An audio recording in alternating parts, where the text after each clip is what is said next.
So, how do you expect to win this election? But on this issue, separating religion from politics, they don't seem to be speaking. I hear you on that. In Batu, on this issue, are they? I mean, does it make any difference to the people in Batu? Would they vote for Yes, you because of that?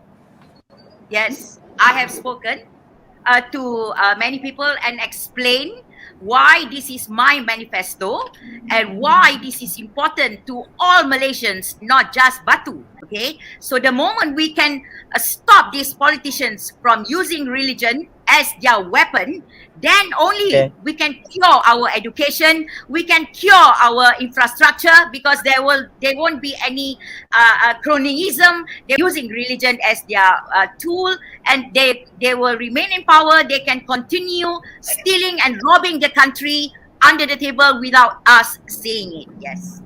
Batu dah crowded.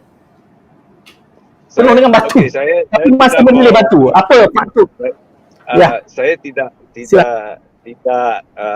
apa tu secara terlalu awal untuk menyatakan pencalonan saya dulu, tapi saya ingin sebut bahawa pengundi di Batu ada concern mereka tertentu. Sebagai seorang ahli parlimen yang telah hadir di Batu hampir 20 tahun, saya menyedari bahawa pengundi-pengundi di Batu atau penduduk-penduduk Batu mempunyai satu concern yang agak berbeza atau mempunyai concern yang agak berbeza.